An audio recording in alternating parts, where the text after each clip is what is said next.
Merci de choisir notre antenne pour vous informer, mesdames et messieurs. Bienvenue à cette nouvelle session d'information dont voici les titres.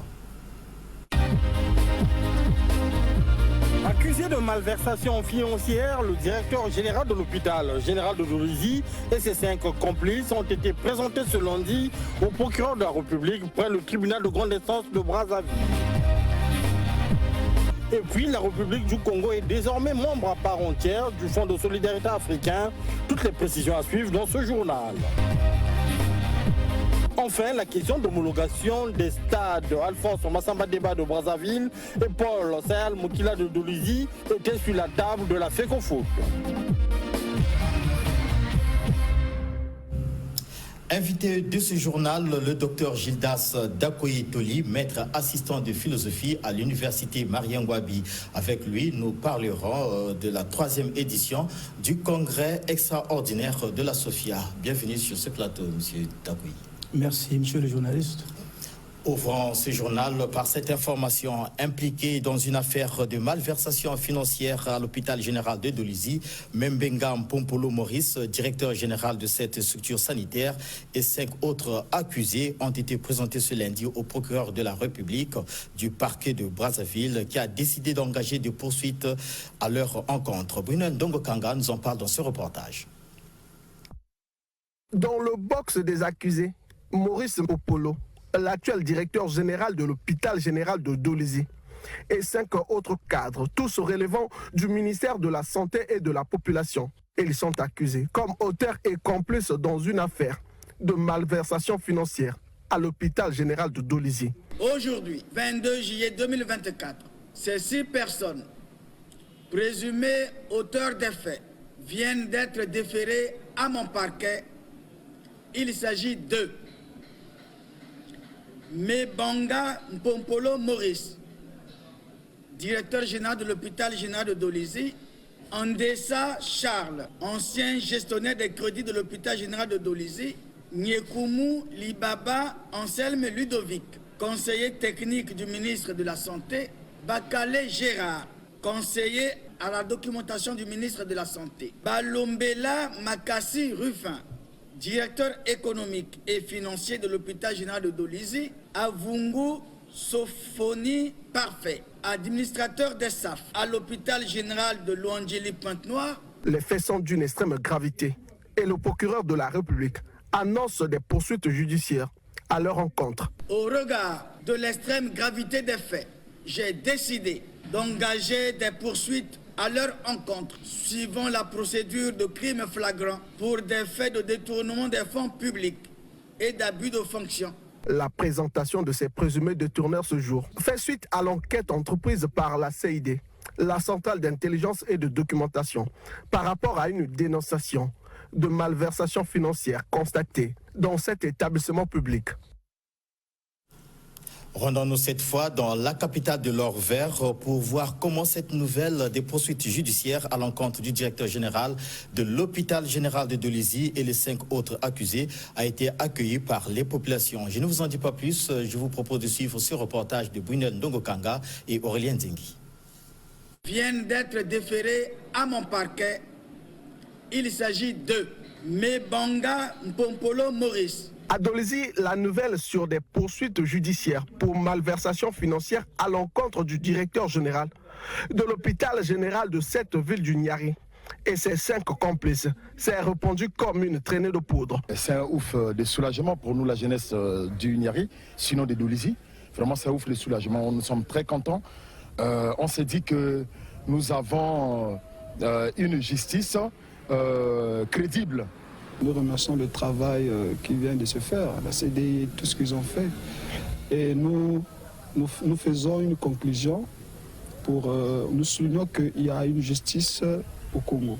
C'est depuis les révélations de Fred Makita, l'ex-délégué du contrôle budgétaire de cette structure sanitaire, que cet hôpital général avait été pris pour cible par les enquêteurs de la CID, la Centrale d'intelligence et de la documentation, organe de la police chargé du renseignement du territoire.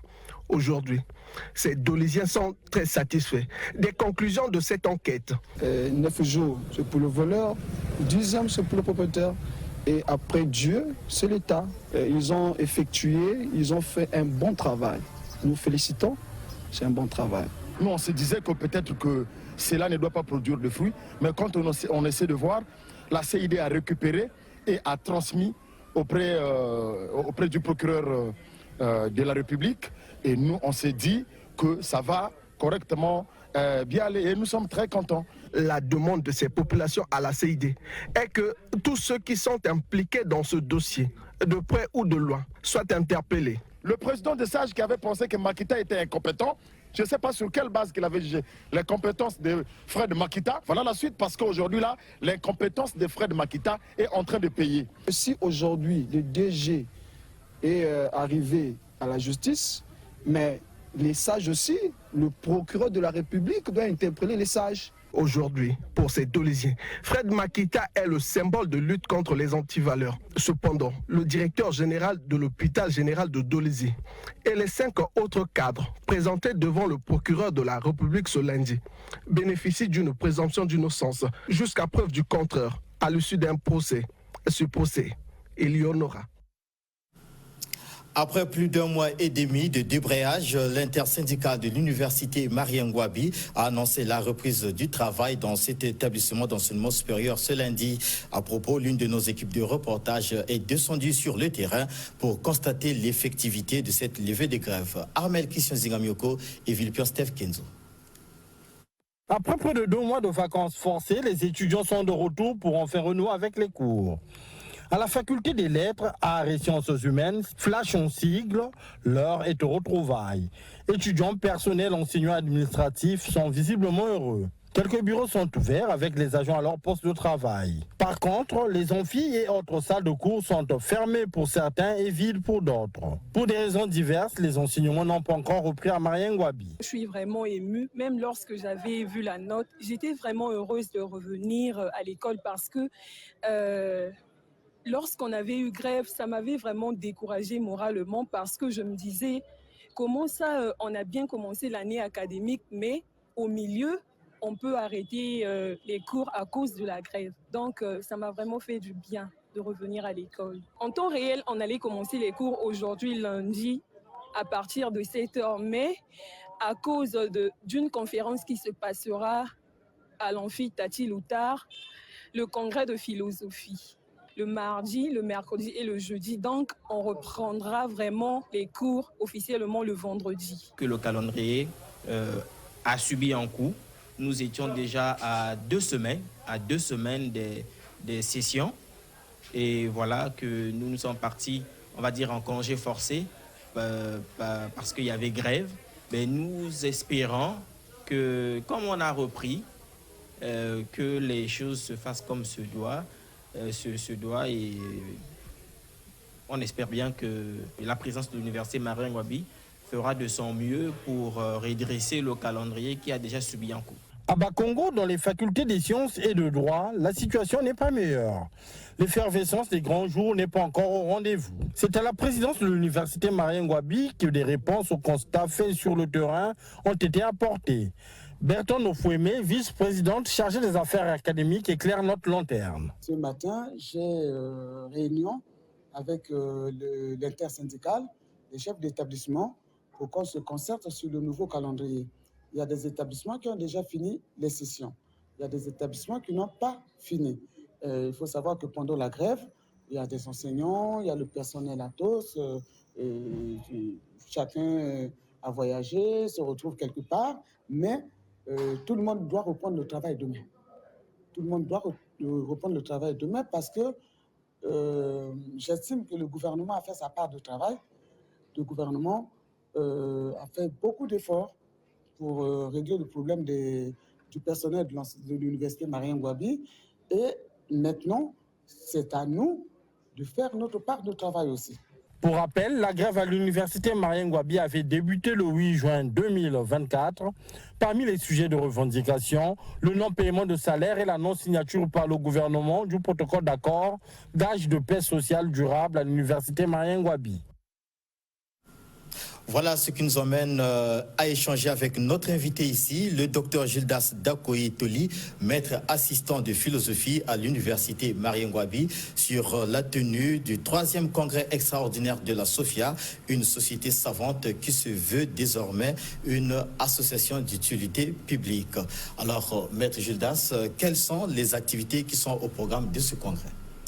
Merci beaucoup, monsieur le journaliste. Comme vous venez de l'annoncer vous-même, les activités qui sont prévues à l'occasion de cette assise sont notamment une sensibilisation relative au projet de mise en place d'un manuel interafricain de philosophie. Et les autres activités, nous aurons aussi la mise en place de la nouvelle structure, c'est-à-dire le nouveau bureau exécutif de la SOFIA, qui est une société congolaise de philosophie, et qui se veut à présent être une association d'utilité publique, notamment pour sortir la philosophie du gouffre de la philosophie savante des amphithéâtres, pour aller vers la cité, vers le développement de nos sociétés, ce qui justifie la portée, que je pourrais dire, perlocutive du thème de ce congrès, qui n'est autre que le philosophe et la cité. Ça, c'est pour le premier jour, donc c'est pour ce mardi. Oui, nous aurons d'une part, comme je l'ai dit, une séance de sensibilisation relative à la mise en place d'un manuel interafricain de philosophie, parce qu'à travers ces études, à travers des cercles de réflexion, ce qui nous permettra donc, à travers aussi des colloques, de regrouper un certain nombre d'articles ou de travaux scientifiques qui seront liés au développement de la philosophie africaine. Ok, la SOFIA existe depuis quand? La SOFIA a vu son jour en décembre 1987, date à laquelle on a mis en place pour la première fois le bureau exécutif de cette société savante de philosophie, dont le premier président élu était M. Camille Bongo, et qui a beaucoup joué pour l'extension, pour la réflexion, pour la pérennisation des valeurs éthiques au niveau de ce domaine de philosophie. Depuis 1987, quelles sont les activités que cette association a déjà eu à mener ici en République du Congo? Et comme je venais de le dire tout à l'heure, qu'il ne s'agit plus d'une philosophie philosophique, c'est-à-dire celle qui tourne simplement au niveau des amphis et qui n'a pas de portée pratique. Mais celle-ci, c'est donner finalement une vocation de rattacher le philosophe à la cité. En réalité, le philosophe, c'est celui qui devrait réfléchir impérativement sur les problèmes qui sont liés à son temps. Et comme tel, en mettant donc en place cette structure savante, la SOFIA s'est donnée pour destin un ensemble d'activités, parmi lesquelles les forums, les colloques et des revues de publication, telles que Makalissi. Et là-dedans, vous allez trouver un ensemble de réflexions des différents intellos, que j'appellerai les didascalos, c'est-à-dire que cette crème des savants, chacun selon son domaine de prédilection.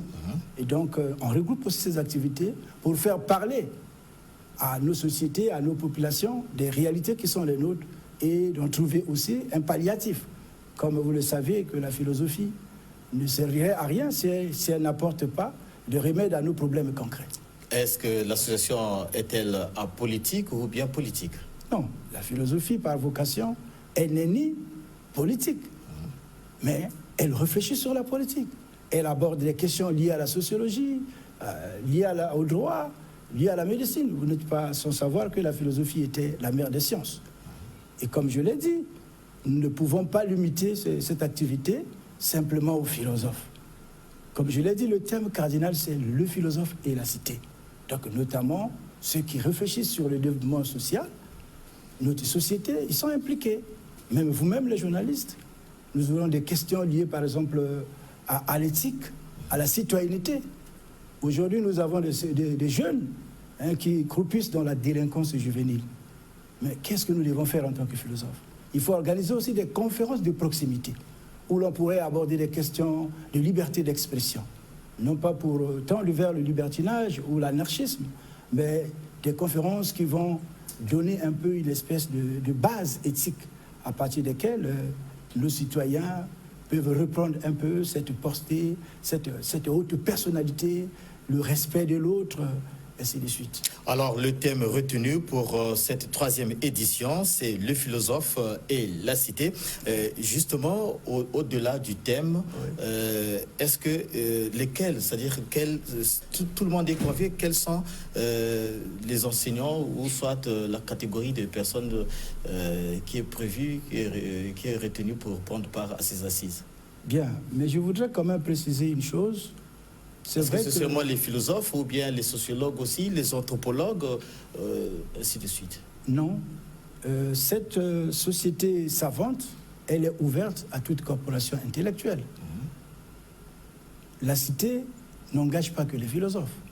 Les anthropologues sont impliqués, les philosophes sont impliqués, les juristes sont impliqués, et même les scientifiques. Parce qu'aujourd'hui, que vous soyez praticien de la science, de la médecine, mais on va toujours dans la pratique tendre vers les questions d'éthique. Parce qu'aujourd'hui, vous ne pouvez pas faire la médecine sans une déontologie. Et au cœur de la déontologie, vous avez les questions d'éthique. Donc, notamment la philosophie. Oui, 2 jours de travaux, est-ce que c'est suffisant pour la société? Pour les 2 journées de travaux, nous avons, comme je vous l'ai dit, le premier jour, nous avons une série de sensibilisations pour les manuels interafricains de philosophie. On aura aussi le moment crucial de revoir les statuts, les règlements intérieurs et la mise en place de la nouvelle instance dirigeante, puisque le président créateur, le président Camille Bongo, n'étant plus de ce monde, il faut nécessairement regarder au cœur d'une assemblée extraordinaire comme celle-là, comment élire le nouveau président et qui prendra la suite du destin de cette société. Un dernier détail. Et puis, nous aurons aussi, par la même occasion, une cérémonie solennelle consacrée aux hommages académiques. C'est le moment le plus important où la société savante de philosophie va reconnaître les bienfaits de nos maîtres, pas seulement congolais, mais venant aussi d'ailleurs. C'est le cas, par exemple, en passant, du professeur émérite Abel Kouvama, qui fait partie des premiers enseignants de ce département de philosophie. Actuellement, il évolue à l'université de Pau et des pays de l'Ado en France. Et nous aurons aussi un hommage du professeur Yacouba Konaté, qui vient de l'université Félix Houphouët-Boigny d'Abidjan, notamment Cocody. Et nous aurons aussi un autre hommage décerné au professeur Souleymane Bachir Diagne. C'est fait partie des grands maîtres de cette science philosophique. Ça fait partie des esprits qui nous ont fait rêver. Ok, M. Gildas, merci beaucoup. Un dernier détail et puis peut-être un message à l'endroit de tous les téléspectateurs que nous suivons en ce moment. Et tout ce que je souhaite, c'est de dire à tous ceux qui nous suivent d'aimer la philo et de rendre la philosophie utile au niveau de la société, de sortir la philosophie de la vaine spéculation et des débats inutiles à caractère initiatif, comme au lycée, opposition philosophie politique. Le philosophe n'est pas un homme, il n'est pas comme un Robinson Crusoe, un être qui tombe du néant, mais c'est un être qui vit en société et qui n'est pas coupé de la réalité de son pays. Merci beaucoup. Okay, je vous remercie. Ce sera aussi vos mots, donc vos derniers mots. Tout à fait autre chose dans ce journal. Le Fonds de solidarité africain, une institution financière multilatérale, vient d'intégrer la République du Congo comme un de ses membres. En attendant le lancement officiel de ses activités en terre congolaise, le Fonds de solidarité africain a tenu à faire connaissance avec l'Association des professionnels des établissements du crédit. Témoin des échanges, William Mokozinik est bien méconnu. Le Fonds de solidarité africain a posé ses valises à Brazzaville depuis quelques heures déjà en faveur du lancement officiel de ses activités en République du Congo, désormais membre à part entière de l'institution financière multilatérale qui compte 23 pays en ajoutant avec le Congo 7 autres. Prélude donc au lancement officiel de ses activités en République du Congo qui interviendra le mercredi prochain sous le patronage du ministre de l'économie et des finances Jean-Baptiste Andaille. Le FSA Le Fonds de solidarité africain a tenu à échanger avec l'APEC, l'association des professionnels des établissements de crédit du Congo et d'autres acteurs de la finance de la place de Brazzaville. L'intérêt de la rencontre consistait à une présentation du FSA et ses activités en évolution constante tandis qu'il est créé depuis 1975 à Bangui en Centrafrique. Pour son directeur général, Abdourahmane Diallo, le FSA est créé pour lever les difficultés d'accès au crédit financier qui nuit de façon criarde au développement de l'Afrique. On connaît la problématique du financement en Afrique, on connaît les difficultés des banques à jouer pleinement leur rôle du fait d'une réglementation parfois très contraignante. Ce qu'on souhaite, c'est qu'ensemble, qu'on essaie d'adresser ces difficultés pour que les projets structurants au niveau de nos pays puissent être mis en œuvre. On est dans cette dynamique. C'est pour cela qu'on est actionnaire à la BEDEAC. C'est pour cela qu'on est actuellement là avec vous. Tout à l'heure, lorsqu'on va vous faire la présentation, vous allez vous rendre compte à quel point le fonds est flexible. L'objectif étant véritablement à chaque fois de construire des solutions sur mesure pour vous satisfaire. Pour sa part, Athanas Gassakis, le directeur du cabinet du ministre de l'économie et des finances, qui a donné officiellement le temps à cette rencontre FSA-APEC, a exhorté les établissements de crédit du Congo à saisir toutes les opportunités qui s'offrent à eux. Nos vœux les plus ardents est que la présente rencontre débouche sur des résultats qui puissent contribuer de manière substantielle au développement socio-économique de la République du Congo, qui est le nouvel État membre du Fonds de solidarité africain. Monsieur le directeur général du FSA, monsieur le représentant de l'APEC, messieurs les directeurs généraux des banques, je vous exhorte vivement à explorer toutes les opportunités de partenariat que s'offrent à vous. Il faut noter qu'en 49 ans d'existence, le FSA a un bilan flatteur reconnu par la certification ISO 9001-2015 et Moody's, entre autres, comme l'une des meilleures organisations de levée de fonds en Afrique. Tenez, rien que pour l'année 2023, plus de 800 milliards de francs CFA ont été mobilisés. À Dolisie, dans le département du Niari, le restaurant-bar de l'hôtel Le Tarmac, fermé il y a plus d'un mois pour sa réfection, a été réouvert le dimanche 21 juillet dernier. C'était au cours d'une cérémonie à laquelle a pris part le préfet du Niari, Gilbert Mwanda. Demontez Mavungo et Aurélien Zigui nous en parlent davantage dans ce reportage. Une merveille touristique du département du Niari à Dolisie, le complexe hôtelier Le Tarmac a réouvert les portes de son restaurant-bar le dimanche 21 juillet 2024. La cérémonie de réouverture s'est tenue en présence des corps constitués départementaux avec à leur tête le préfet du département du Niari, Gilbert Mwanda. Fermé autrefois pour sa rénovation, le restaurant-bar Le Tarmac a fait l'objet d'une mauvaise campagne dans les réseaux sociaux. Le président directeur général de ce cadre hôtelier créé en 2012 dans son mot de bienvenue. L'hôtel Le Tarmac a été créé en 2012 et cet hôtel fait de son mieux pour être toujours à la hauteur des attentes de sa clientèle. C'est pourquoi vous voyez toutes les améliorations qui ont dû être faites depuis 2012 jusqu'à maintenant. Et sans fausse modestie, je voudrais dire que l'hôtel Le Tarmac actuellement a toutes les commodités d'un grand hôtel. Malgré les péripéties malheureuses d'il y a 2 mois qui ont été lancées sur les réseaux sociaux, mais Dieu merci, ça n'a pas découragé notre clientèle. Prenons la parole pour son mot de circonstance. Gilbert Mwanda, préfet du département du Niari, a parlé avec son cœur rappelant ainsi sa mission d'accompagner les opérateurs économiques dans le respect scrupuleux des lois et règlements de la République. Le complexe hôtelier Le Tarmac est l'un des meilleurs espaces de la contrée, a précisé le représentant de l'État au Niari. Après avoir dégusté et savouré les mets et boissons proposés par les services du grand maître de l'hôtel, les invités ont été conviés à la boîte de nuit où certains ont esquissé quelques pas de danse.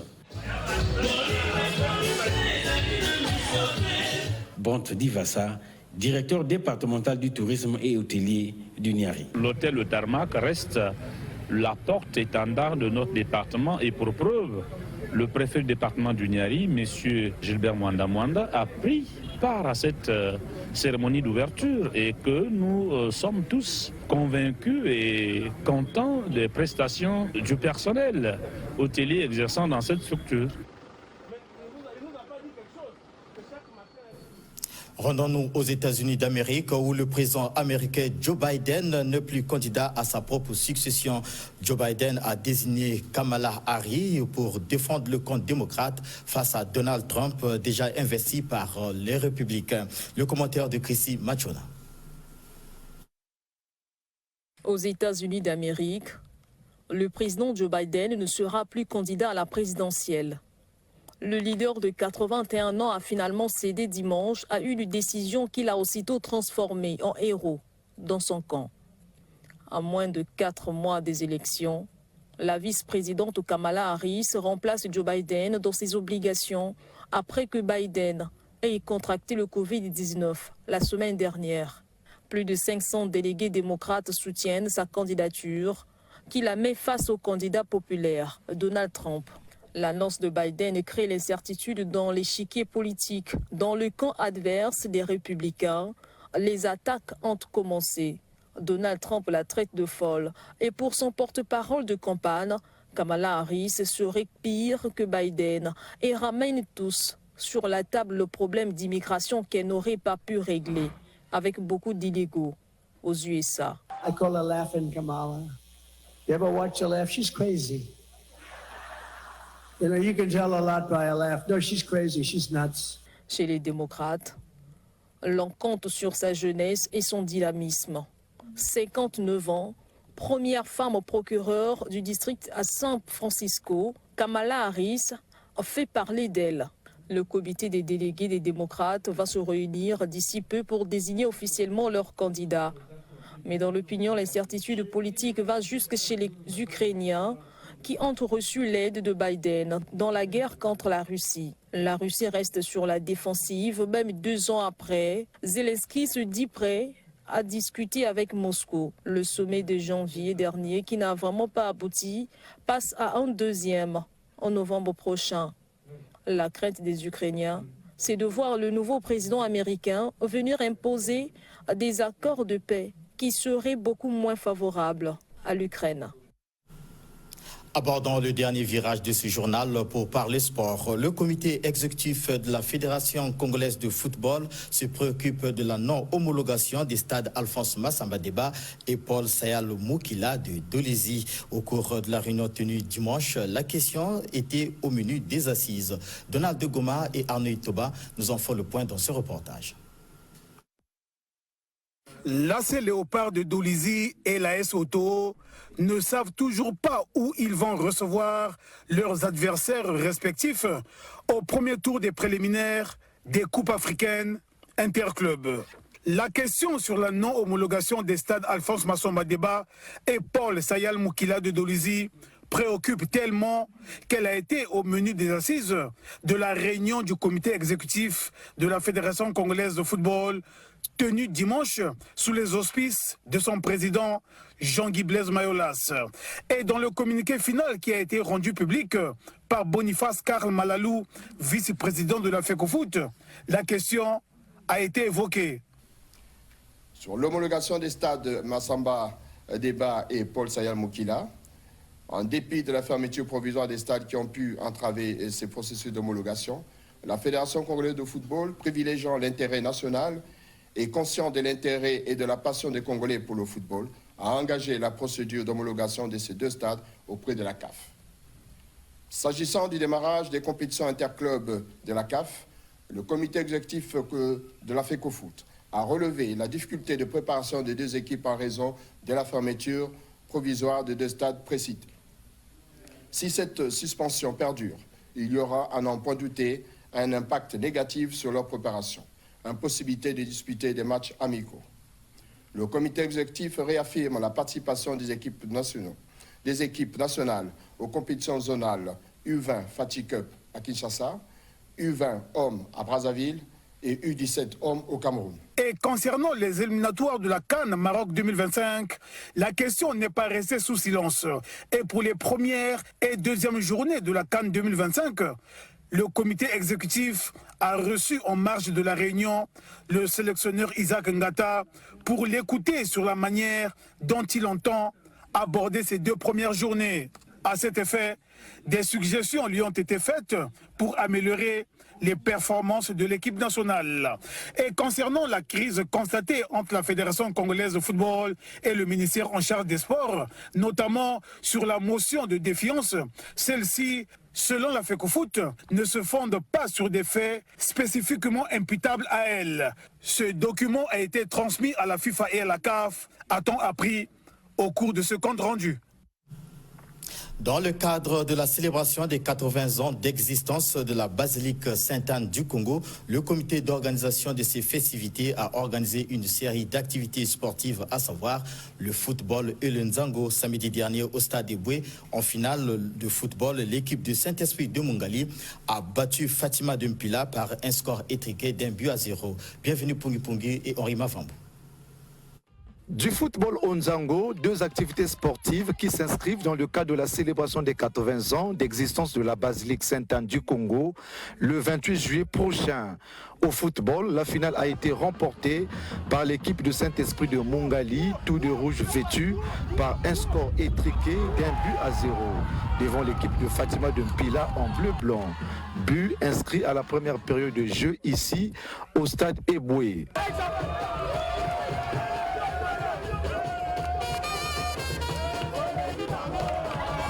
Une finale qui s'est déroulée dans une ambiance fraternelle entre ces deux équipes, d'autant plus que les joueurs ont fait preuve de fair play.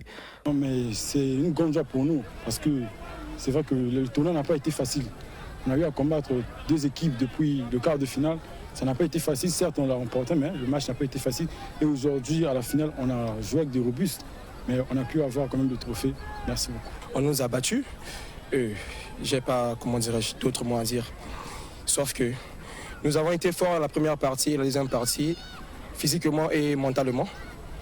Comme Dieu a voulu qu'on perde, nous avons perdu. Dieu merci.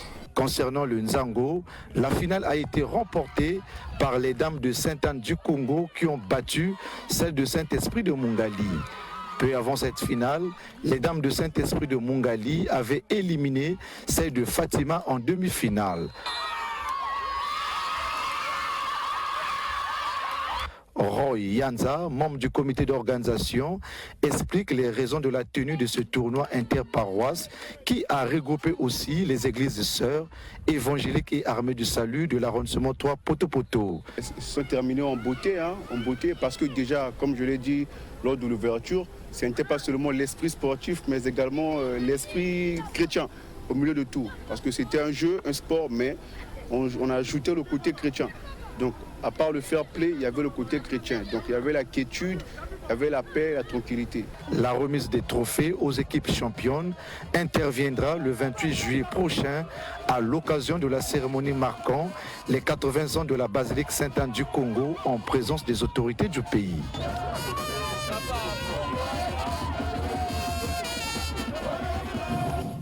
Enfin, la première édition du tournoi sportif interquartier du 3e arrondissement de la ville Océane a été lancée le dimanche dernier à Pointe-Noire. Ce tournoi de football regroupant 17 des quartiers de Tietie prendra fin 21 jours après son lancement. Jean-Pierre Février et Kevin Lamboussou nous en parlent davantage dans ce reportage.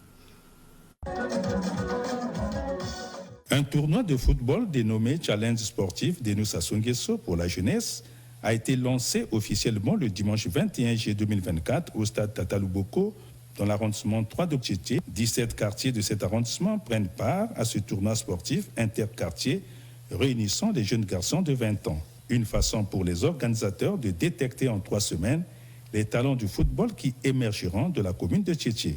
Des retrouvailles juvéniles pour s'harmoniser à l'année de la jeunesse prônée par le président de la République, Denis Sassou Nguesso, l'administrateur maire de Tchétché, sur les enjeux de ce tournoi du Vivre Ensemble.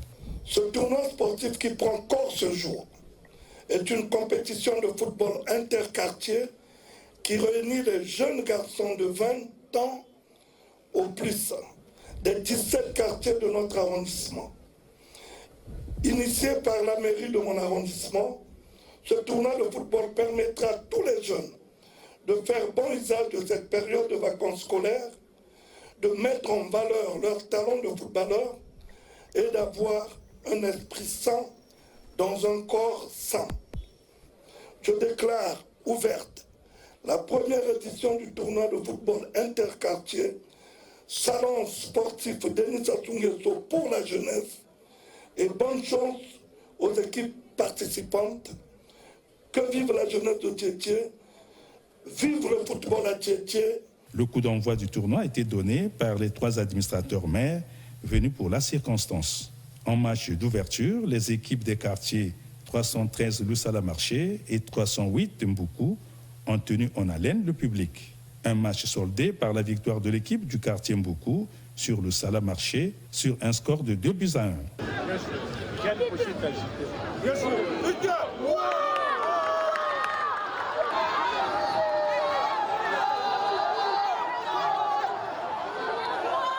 En ce moment, je suis très heureux parce que tout se fait sur le terrain. Mon équipe et moi, on a travaillé dur, même si j'ai pas trop bien joué, mais au moins on a fait l'essentiel. Je sais que dans un prochain match, on pourra aller de mieux en mieux. L'adversaire normal, ils savent jouer, nous savons aussi jouer, mais on a joué du football. On a fait des efforts pour qu'on puisse passer avec ces 3 points chez nous à la maison. Un tournoi sportif qui relance l'appel du préfet de Pointe-Noire sur l'occupation des espaces de jeu par la jeunesse de son département.